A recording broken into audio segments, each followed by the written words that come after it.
नमस्कार, सुबह के 9 बजने वाले और आप देख रहे हैं 9 की 9 खबर और मैं हूं आपके साथ विभा उपाध्याय। बुलेटिन की शुरुआत बड़ी खबर के साथ। खबर बोकारो से आ रही है, जहां पर ट्रक ने स्कूटी को टक्कर मार दी है। 2 लोगों की मौके पर ही मौत हो गई है। बारी कोऑपरेटिव मोड़ के पास NH 23 4 लेन पर यह जबरदस्त हादसा हुआ है। नाराज लोगों ने इस दौरान सड़क जाम कर दिया है। दुर्घटना की सूचना पर फिलहाल पुलिस जो है वो मौके पर पहुंची हुई है। नाराज लोगों ने यहां पर सड़क जाम कर दिया है। नाराजगी जाहिर की जाती हुई दुर्घटना की सूचना देने के बाद पुलिस फिलहाल घटनास्थल पर पहुंची हुई है और बताया जा रहा है कि ट्रक ने स्कूटी सवार को टक्कर मारी और टक्कर इतनी जबरदस्त थी कि घटनास्थल पर ही 2 लोगों की मौत हो गई।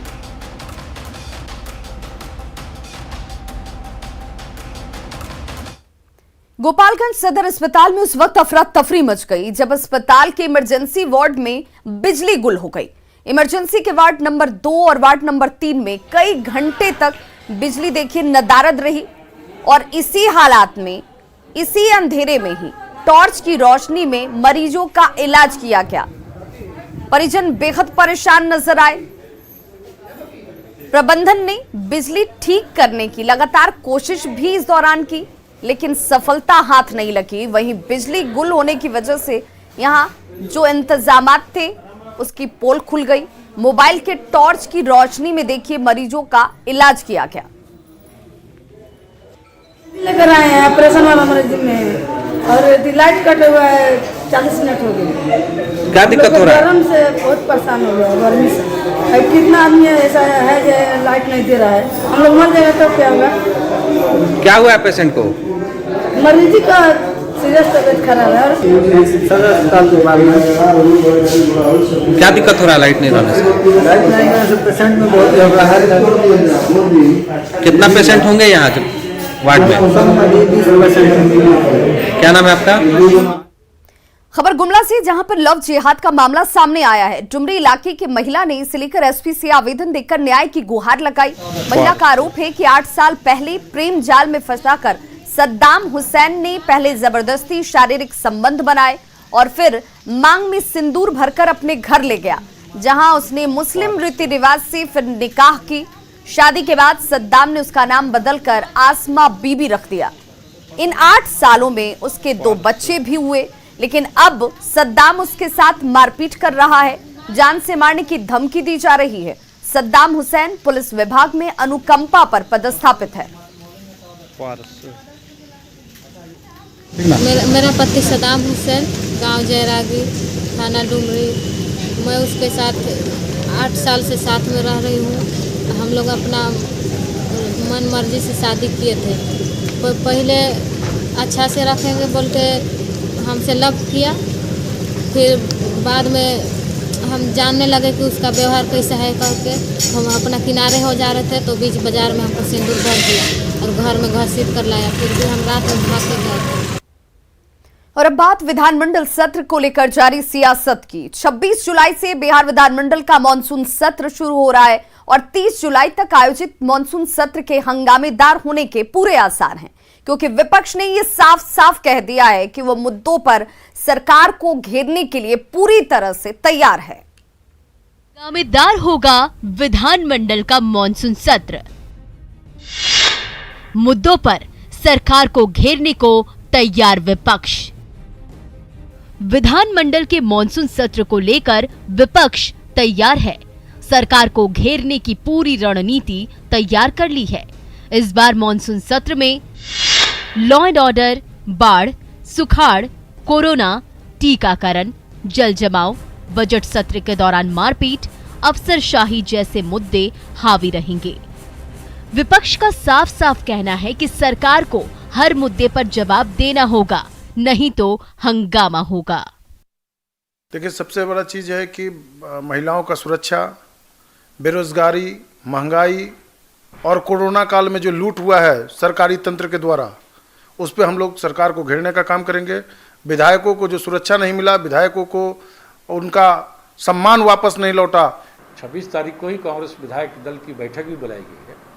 उसमें हम दोनों सदन के लिए अलग अलग रणनीति तय करेंगे कि विधानसभा में कौन से मुद्दे उठाए जाएंगे और परिषद में कौन से मुद्दे उठाए जाएंगे। लेकिन इतना अवश्य है कि हम सरकार को घेरेंगे, उनसे जवाब लेंगे और उनकी विफलताओं को उजागर करने का काम करेंगे। सत्र को लेकर सरकार तैयार, हर सवाल का मिलेगा जवाब। मॉनसून सत्र को लेकर सरकार तैयार है। सत्ता पक्ष का कहना है कि विपक्ष को मर्यादा में रहकर पूछे गए उसके हर सवाल का जवाब मिलेगा। पूरी तरह से तार्किक बहस के लिए कभी तैयार नहीं रहा। उनका मकसद हुड़दंग और हंगामा करना है, जो अभी दिख भी रहा है। मैं तो तेजस्वी यादव जी से कहूँगा कि अगर आप सार्थक बहस चाहते हैं तो सदन के पटल पर सरकार हर विषय का जवाब देने को तैयार है। पॉजिटिव पॉलिटिक्स के तहत विपक्ष के द्वारा एक एक सवाल का जवाब सरकार देगी। हम हर एक योजनाओं को डाटा के साथ तमाम वो काम जो किए हैं हम जनता तक पहुंचाएंगे और विपक्ष के जवाब को भी करारा रूप से देंगे। सत्ता पक्ष और विपक्ष के तेवर को देखकर कहा जा सकता है कि विधानमंडल का मॉनसून सत्र हंगामेदार रहेगा। अब देखने वाली बात होगी कि जनप्रतिनिधि अपनी सियासत के बीच जनता के मुद्दों को कितनी तरजीह देते हैं। अमित कुमार, संवाददाता, न्यूज़ 18। कोरोना काल में ऑक्सीजन से किसी की मौत नहीं होने के केंद्र सरकार के दावे के बाद देखिए सियासत इस पर तेज हो चुकी है। बिहार के स्वास्थ्य मंत्री मंगल पांडे ने भी दावा किया कि बिहार में किसी भी मरीज की मौत ऑक्सीजन की कमी की वजह से नहीं हुई, जिस पर विपक्ष अब कई सवाल खड़े कर रहा है। रजिस्ट्रेशन कौन करता है? स्टेट करता है। आंकड़ा तय कौन करता है?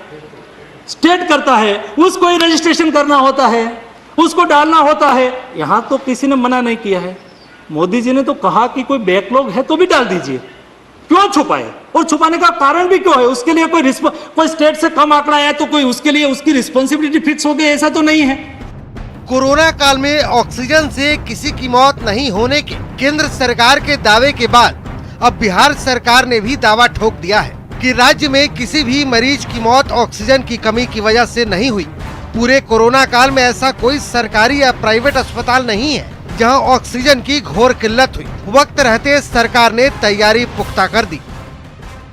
जहां भी कोई कठिनाई परेशानी आप लोगों के द्वारा भी बताई जाती थी, तुरंत उसको हम लोग दूर करते थे, तुरंत उन व्यवस्थाओं को ठीक करते थे। लेकिन कहीं भी हमारे किसी सरकारी अस्पताल या प्राइवेट अस्पताल में बेड पर ऑक्सीजन की कमी नहीं हुई। इसके गवाह आप लोग भी हैं। यदि ऐसा घटना किसी अस्पताल के बेड पे हुआ होता, आप लोग उस वक्त कई चीज मुझे बताते। सरकार के दावे के बाद विपक्ष अब अपनी सियासत के लिए ऑक्सीजन ले रहा है और सत्ता पक्ष के तमाम दावों को झूठ का पुलिंदा बता रहा है। हम ऐसा कैसे मान लें कि कोरोना से देश में एक भी मौत नहीं है? लगातार लोगों की मौत हो रही है। सरकार इस चीज को छुपाने का काम कर रही है और छुपाने से छिपता नहीं है। जनता भली भांति जानती है कि किस तरीके से बिहार की तमाम जनता के साथ, खासकर युवाओं के साथ, नौजवानों के साथ किस तरीके से वो लोग ठगा महसूस कर रहे हैं। केंद्र सरकार का गैर जिम्मेदाराना बयान कि ऑक्सीजन के अभाव में कोरोना काल में कोई मौत नहीं हुई। आखिर ऑक्सीजन का अभाव नहीं था तो कोरोना काल में विदेश से ऑक्सीजन क्यों मंगाए? अगर ऑक्सीजन का अभाव नहीं था तो देश में 500 ऑक्सीजन प्लांट बैठाने की बात क्यों की? और माननीय न्यायालय और माननीय कई मंत्री और कई राज्य सरकारों ने इस बात को स्वीकार की। दरअसल मंगलवार को मोदी सरकार ने राज्यसभा में बताया था कि दूसरी लहर के दौरान ऑक्सीजन की कमी से किसी की मौत की जानकारी राज्यों ने नहीं दी, जिसके बाद विपक्ष की सियासत का जोश हाई है। न्यूज़ 18 के लिए पटना से रवि एस नारायण की रिपोर्ट। चुनाव को लोकतंत्र का महापर्व कहा जाता है और इस पर्व को संपन्न कराने में करोड़ों अरबों रुपए खर्च होते हैं, लेकिन इस पवित्र पर्व को भ्रष्ट अधिकारी लूट पर्व में बदल रहे हैं, जिसका खुलासा न्यूज़ 18 करने जा रहा है। आपको दिखाएंगे कि कैसे लोकतंत्र के महापर्व में भ्रष्टाचार का घुन लग गया है, कैसे चुनाव में सरकारी राशि की बंदरबांट की जा रही है। आप जानकर हैरान रह जाएंगे कि सिर्फ एक वेंडर ने 10 से 15 करोड़ का फर्जीवाड़ा किया।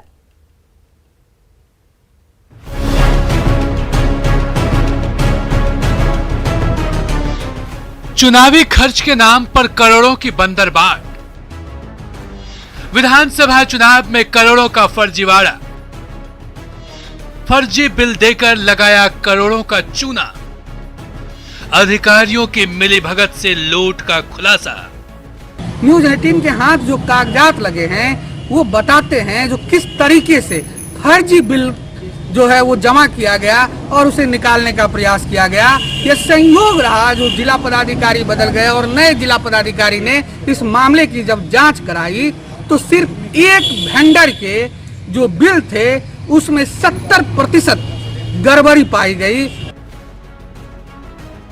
नए डीएम की जांच में खुलासा हुआ है कि 2 रुपए की मोमबत्ती 29 रुपए में खरीदी तो 50 रुपए के झाड़ू के लिए 98 रुपए का बिल दिया गया। कई सामान के दाम से ज्यादा तो उसका किराया वसूला गया। ये बड़ा घोटाला मधेपुरा में विधानसभा चुनाव 2020 के दौरान हुआ। चुनावी सामग्री सप्लाई करने वाली एजेंसी ने 10 से 15 करोड़ का फर्जी बिल दिया। शुरुआती जांच में ही 5 से 10 करोड़ के 9 बिल को फर्जी पाया गया। बाद में करीब 10 करोड़ के बिल की जांच कराई गई तो उसमें भी 6 करोड़ से ज्यादा का फर्जीवाड़ा पाया गया। एजेंसी को पहले के डीएम ने 2 करोड़ 95 लाख एडवांस भी दे दिया था। ऐसे में एजेंसी को 15,37,000 रुपए को जमा करने का आदेश दिया गया जो अब तक जमा नहीं हुआ है। जांच करवाए तो एक एक वेंडर का बिल 10-10 करोड़ था तो उसको 7-7 करोड़ कट जाता है। सोचिए कितना बड़ा फर्जी बिल दिया जाता है और कितना बड़ा फर्जी घोटाला होता है। स्थानीय लोगों को शुरुआत में ही लग गया था कि टेंडर प्रक्रिया में भारी गड़बड़ी हुई है। अब जब इस घोटाले का खुलासा हुआ तो इसकी उच्च स्तरीय जांच की मांग की जा रही है। मधेपुरा जिले में मुझे तो पहले ही आशंका हो गया था कि ये हनी मनी के सप्लायर को टेंडर मिल रहा है। हमने उसके खिलाफ आरटीआई जब लगाया तो उस आरटीआई का संतुष्ट जवाब मुझे नहीं मिला और मुझे बरगला कर जवाब दिया गया। लोकतंत्र के महापर्व में इस प्रकार प्रशासनिक स्तर पर पैसों का बंदरबाट होना, लूट करना, ये अत्यंत ही दुखद है। सूत्र बताते हैं कि सभी फर्जी बिल की निकासी का रास्ता साफ हो चुका था, लेकिन ऐन मौके पर डीएम का ट्रांसफर हो गया और जब नए डीएम ने बिल की जांच कराई तो पूरा घोटाला परत दर परत खुलने लगा।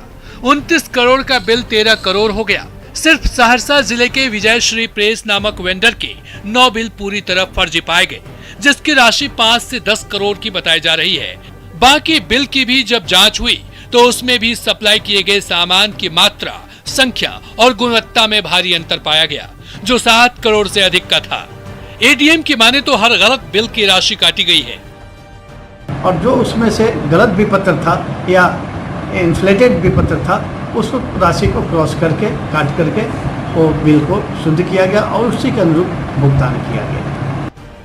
पूरे घोटाले में सीनियर अधिकारियों की भी मिलीभगत सामने आई है। अगर अधिकारियों की साठगांठ नहीं होती तो घोटाला नहीं होता। कि वर्तमान में होने वाले पंचायत चुनाव और आपदा में भी उसी वेंडर को काम दिया गया है, जबकि उस वेंडर ने इतनी बड़ी गड़बड़ी की है, उस पर कार्रवाई के बदले जिला प्रशासन उसे एक बार फिर नया काम देने जा रही है। मध्यप्रदेश न्यूज़ 18 के लिए तुर्बसु की रिपोर्ट। ससुराल वालों ने एक नवविवाहिता की हत्या कर दी। मामला हिलसा थाना क्षेत्र के नुनिया बिघा की है, जहां दहेज नहीं मिलने पर ससुराल वालों ने विवाहिता को टुकड़ों में काट दिया और शव को जमीन में गाड़ दिया गया। शव को जमीन के नीचे से बरामद कर लिया गया है और बताया जा रहा है कि मृतक का पति रेलवे में 4th ग्रेड कर्मचारी था, जिसका टीटी पद पर प्रमोशन हो गया, जिसके बाद वो ससुराल वालों से 4 लाख की डिमांड करने लगा और रुपए नहीं मिलने पर लड़की की हत्या कर दी गई। इस मामले में मृतक के पति संजीत कुमार समेत 5 लोगों पर हत्या का मामला दर्ज कराया गया है।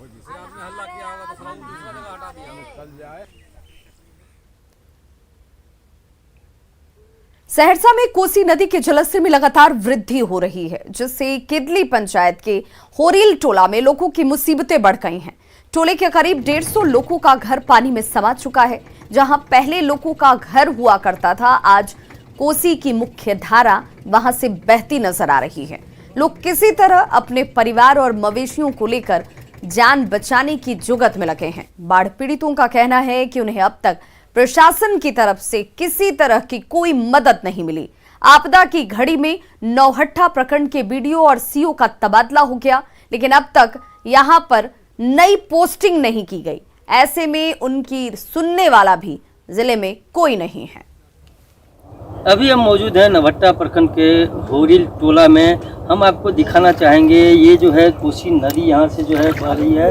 कभी यहाँ पे जो है बस्ती हुआ करता था, आज से महज कुछ दिन पहले, लेकिन कोसी का जो है मुख्य धारा जो है इसी होके गुजर रहा है। हम आपको दिखाना चाहेंगे यहाँ पे जो है माल मवेशी जो है एक ऊंचे जगह पे लेकर के लोग जो है यहाँ पे मौजूद हैं। इस गांव में एक ऊंचा जगह यही है, हम आपको दिखाना चाहेंगे। यहाँ पे जो है माल मवेशी जो है बाहर में ही जो है यहाँ पे है।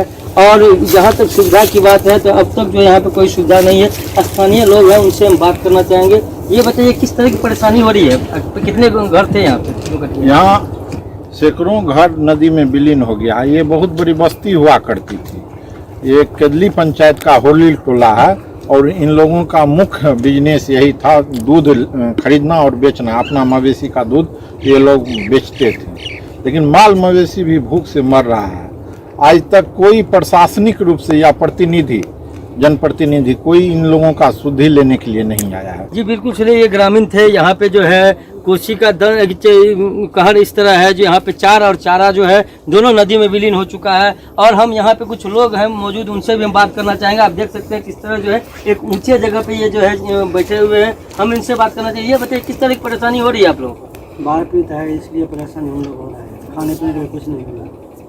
तो ये ऊंचा जगह है, बच्चे हैं, ऊंचे जगह बैठे हुए हैं हम लोग, कोई सुविधा नहीं है। हम लोग यहाँ पर देखिए एक बुजुर्ग आदमी, उनसे भी हम बात करना चाहेंगे। ये बताइए किस तरह की परेशानी हो रही है आपको? यहाँ पर हम लोग जो है कोसी का पानी इतना बढ़ गया, हम लोगों को खाने पीने का कोई सुविधा नहीं है। घर में भी जो अनाज है वह पानी है, पानी में कोई न पकाने का कोई व्यवस्था है न कोई खाने का व्यवस्था है।